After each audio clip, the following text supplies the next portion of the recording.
Welcome to the deep dive.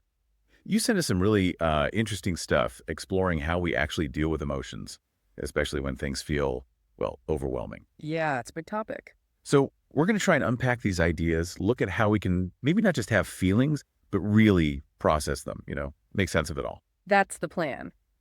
We've been looking at the architecture of emotions, building pathways to feel fully in a fragmented world. Some specific excerpts. Right. Chapter 0 kicks things off, introducing this idea of rituals 2.0, kind of modern ways we need to process things together. Yeah. And then chapters 1 and 2, they dig more into what rituals actually are, why they matter, and crucially, what happens when we try to carry all this emotional stuff alone, the weight of that. Got it. So the mission for this deep dive is what? To pull out the core ideas. Pretty much. Why feeling is important, how these sort of modern rituals might help, and maybe the biggest thing, that we don't actually have to do it all by ourselves. Okay, great. Let's get into it. The book kicks off with a really vivid scene, doesn't it? The Truth Mandala in Colombia. It really does. It's powerful. You've got Hector Aristizabal facilitating this space. People who've been through intense conflict are there. Wow. And there are symbols around them, anger, sorrow, fear, all laid out. And Hector says something that just, well, it hits hard. He says, we are so afraid to feel. We don't know what to do with our pain. That really captures it, doesn't it? That fear. It speaks volumes about how we often struggle with the tough emotions. Yeah, and it makes you think, especially in Western societies, Yeah. we're often told to just push through or keep it together. Exactly, like we're missing the instruction manual or something. So why is that? Why do we tend to suppress or run from difficult feelings? Well, the sources suggest a couple of things. One is just lacking the tools, the actual know-how. But also, there isn't always a lot of societal encouragement, Right. It's often seen as a private thing. Handle it yourself. Yeah. So the go-to becomes maybe suppression, numbing, trying to fix it quick or just, run away from the discomfort. And the book points out some really stark consequences. That statistic about suicide among young people, it really highlights the danger of not having healthy ways to process things. It really does. It makes it feel incredibly urgent. So bringing it back to the core idea, this is where Rituals 2.0 comes in. Precisely. It's the author's term for these needed structures. And they're not necessarily like old-fashioned ceremonies. Think more like workshops, therapy groups, even certain kinds of intentional play. Okay, so modern things. Modern frameworks, yeah. But the key is that they're shared. They happen in community. And the idea is they act like pathways, helping us actually feel the feelings, reconnect, remember what matters. So a modern take on something ancient, because the book also talks about rituals in a broader sense, their history. What are they really at their core? It's interesting. The author shares a personal story about a medicine walk. And the feeling wasn't like learning something brand new. More like remembering. Exactly. Like it's instinctual, a human way we've always used to mark change, hold grief, honor joy. It's just part of us. That makes a lot of sense. It feels fundamental. And the book helps distinguish rituals from, say, habits, right? Yes, Dr. Michael Norton makes a really useful distinction. You've got habits often automatic, maybe without deep meaning. Like my morning coffee routine. Right. Then rituals, they're like habits, but with added intention, added emotion. They often ground us, especially when things feel uncertain. Okay. And then there are compulsions, which are maybe rituals that have gone rigid. They don't serve us anymore, driven more by anxiety. So intention is the key difference for a ritual. It's not just going through the motions. And Tom F. Driver talks about creating a sacred space. That's it. Driver emphasizes that rituals deliberately create a special space. Could be physical, could be mental, where feelings are allowed to come up. A space to be seen. To be seen, witnessed, honored. Like in that Truth Mandala example, putting down a stone for a burden. That's not just moving a rock. It's making an inner state visible, acknowledging it in that shared space. It's kind of paradoxical, though, isn't it? Rituals invite these deep feelings, but they also seem to offer some structure, some perspective outside the feeling itself. That's a great way to put it. They ground you in the feeling, but also give you that wider view. You're not just the anger or just the grief. Right. And in uncertain times, that's huge. They offer stability, help us make meaning out of chaos, give us a sense of agency when things feel out of control. But the book argues that maybe some of that power has faded a bit in modern times. Rituals becoming hollow. Yeah, that's a key point. The idea that many rituals have become less about participation, less felt, and more like spectator Like events. going to church out of habit, maybe, or holidays where the meaning feels a bit lost. We sit through it rather than connect with it. Exactly that. Victor Turner's idea of liminal space is relevant here. He talks about how original rituals were really communal, embodied, full of feeling. They helped you feel the change. And now, Now, some have become maybe too institutionalized, lost spontaneity. There's something you watch, not something you feel deep down, like watching a performance versus everyone singing together, you know? yeah, I get that. The difference between being in it and just observing it. But okay, it's not just about feelings and tradition. There's science backing this up too. Oh, definitely. Dimitris Xygalatas' research is fascinating. It shows rituals don't just express emotion, they actually help regulate it. They bring structure to chaos. Like the Pacific Islanders and their fishing ritual. Exactly. They had different rituals for calm lagoons versus the dangerous open sea. The rituals didn't change the ocean, but they clearly helped manage the anxiety, gave a sense of control. That's amazing. And his work also found that when people are stressed, they naturally start doing more repetitive things, little gestures. Like fidgeting. Sort of, yeah. It shows we instinctively reach for rhythm, for predictability, when things feel shaky. Our bodies kind of know this stuff. Small repetitive acts can be genuinely helpful. And it's not just individual, right? There's that collective element too, collective effervescence. Yes. The firewalking ritual example is perfect for that. They found heart rates synchronized not just among the walkers, Oh, wait. but also among the spectators watching them. It just highlights that powerful shared emotional experience, feeling part of something bigger, which can really help carry individual burdens. It's like we're wired for that connection. Yeah, But the book also says rituals amplify intention. They're not neutral. that's a really important point. The context, the values behind the ritual, they matter hugely. Rituals act like amplifiers. They can intensify positive intentions or, well, less positive ones too. Okay. And physiologically, things like chanting or lighting candles, they actually change brain activity. They do.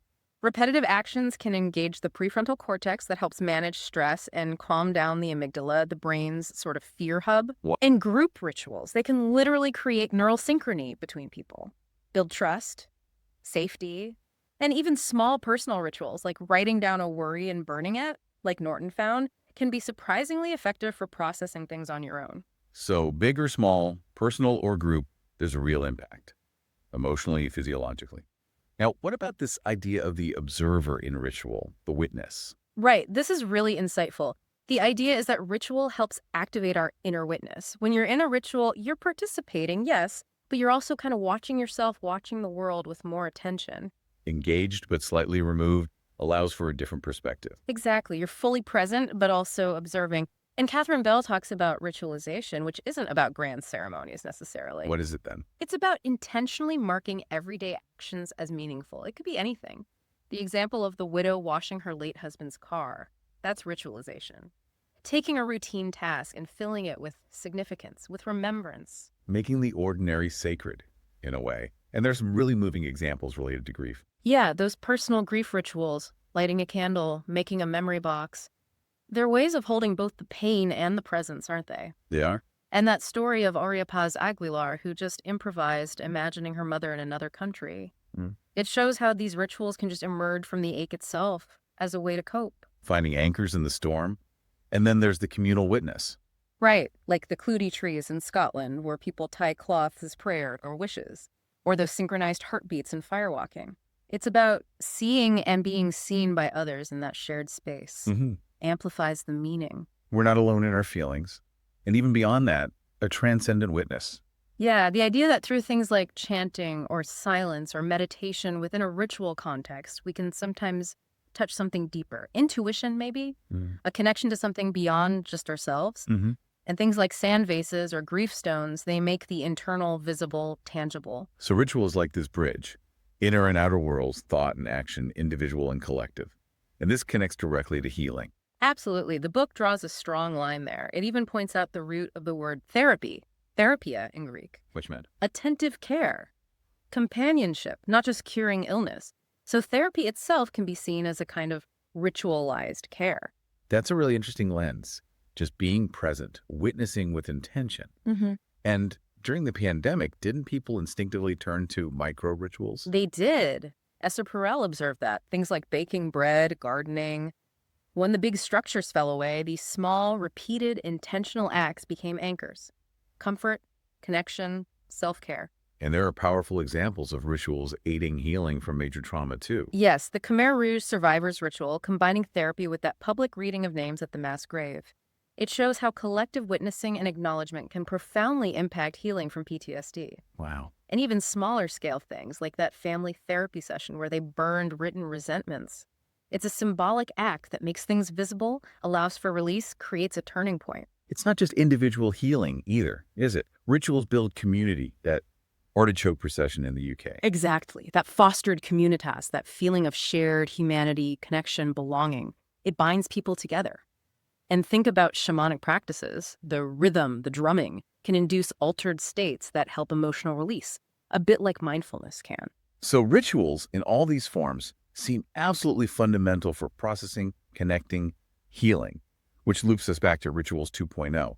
How do modern things fit this ancient need? The core idea is that these modern activities, workshops, therapy groups, intentional play, if you approach them with that same intention, that same presence, they hold the same kind of power as traditional rituals. Okay. They offer us relevant ways to deal with the grief and uncertainty of modern life, and crucially, ways to do it together. Recognizing that maybe there is a lot of unspoken grief right now, and these offer pathways to feel it bit by bit with others. Precisely.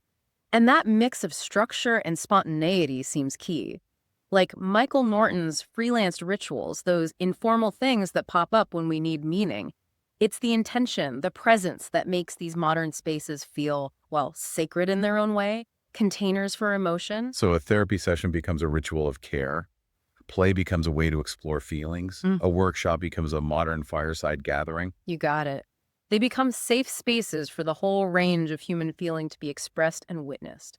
And ultimately, Rituals 2.0 remind us we weren't meant to carry all this alone. They help rebuild that web of connection. That leads perfectly into the last big theme, the weight we can't carry alone. That Maya Angelou quote is so fitting. There's no greater agony than bearing an untold story inside you. It really is. And it highlights how much, especially in the West, we get this message. Be strong, be independent, handle it yourself, the whole self-made myth. Right. And that shapes how we deal with emotions. We mask the grief, meet anxiety with control, often in silence. And even though we talk more about mental health now, which is good, It is good. there's still maybe an undercurrent that if you're struggling, it's somehow your fault. You should be able to cope better on your own. Exactly. And those awful suicide statistics are just the starkest evidence of how crushing that belief is, how unbearable it is to carry deep pain entirely alone. This part of the source really pushes back against that. Yeah, it even questions things like the hero's journey, which feels empowering, but maybe reinforces the going it alone idea. Bayo Akamolofe's critique is really thought-provoking there. He asks us to think about pain relationally, find wisdom in our fears. He challenges that lone hero image. Oh, so? He suggests maybe our responses to crisis, including trying to handle emotions alone, are part of the problem. Reproducing disconnection. He asks, what if the way we respond to the crisis is part of the crisis? Wow. So instead of slaying the dragon alone. Maybe we learn to sit beside the dragon together. Maybe breakdown isn't failure, but an invitation to connect differently. Vulnerability as a threshold. So we need different stories, older stories maybe, rooted in kinship. Understanding that feeling is the path, and it's not meant to be solitary. That's the essence of it, because this individualism feeds into what the book calls a crisis of connection. We're digitally connected, but lonely, Yeah. anxious, depressed. Exactly. Rates are rising alarmingly. The U.S. Surgeon General called loneliness a public health epidemic. That's huge. It impacts physical health too, right? Massively. And these stats, they're not just numbers. They signal something's wrong with how our society is set up, prioritizing autonomy over interdependence, over our basic need to belong. There's a grief for connection itself. Yeah. And reframing suicide not just as tragedy, but as a signal of disconnection, of pain that wasn't held. Yes. Influenced by isolation, hardship, stigma, it makes you ask, where were we? And Dr. Gabor Mate suggests loneliness can sometimes stem from our own defenses, perfectionism, control, pushing people away. It's complex. Harvard research points to cultural values underpinning this epidemic too. Yeah. We need connection, but we fear being vulnerable. That paradox is key. Dustin Hogan nailed it. We worry people will love us less if they knew how much we struggled. Yeah. And the social muscle idea, it weakens if we don't use it, but it can be strengthened. And Marissa King's research shows even one close friend is hugely protective. quality over quantity. It hits young people, marginalized groups harder. Disproportionately, yes. The shift needed is from performing strength to allowing presence. Because, as the research shows, the heart heals in relationship. So how do we start? How do we make space to share the load? Irv Yalom's quote, it's the relationship that heals. It starts small, really, intentionally holding space, slowing down for real conversations, checking in properly, saying things like, you don't have to go through this alone, or even just, can I sit with you in silence? Simple words, but they carry weight. They remind people they're not too much, not alone. Exactly. And the idea of tenders of grief, people who've learned through their own pain how to just be with suffering without trying to fix it. That's beautiful. And we can all become those tenders by being honest about our own pain. That's the idea. Dr. Jennifer Kaplan's story about her friend just being there after her brother died, sitting in the mud together, that was the start of healing, that quiet, unwavering presence. It normalizes grief, reduces isolation. It's that sitting with the dragon idea again. It is resisting the urge to fix, recognizing that sometimes presence is the most powerful thing. It's about challenging the shame around feeling overwhelmed. Real strength isn't solitary resilience. It's reaching out, carrying burdens together. Okay, so wrapping up this deep dive, we've covered a lot. Our fear of feeling, why rituals matter, old and new, Rituals 2.0, the science behind them. And crucially, the need to ditch the lone hero myth and tackle this crisis of connection by actually sharing our emotional loads. Yeah. And remembering that these Rituals 2.0 workshops, therapy, intentional play approach with presence, offer real pathways to process and connect. Which brings us to a final thought for you to consider. Think about the spaces in your own life, your relationships, your communities. Could any of them become sort of emotional commons? Emotional commons. Yeah, places where you and others feel safe enough to bring your whole selves, all the emotions, knowing you won't have to carry it all alone. That's a powerful question. Maybe take some time to reflect on your own experiences. Feeling, isolation, connection. Maybe look back at those prompts in the source material. Because ultimately, this is about building a world that's more connected, more emotionally literate, where feeling isn't feared, but seen as the path to healing, to resilience, to being fully human together.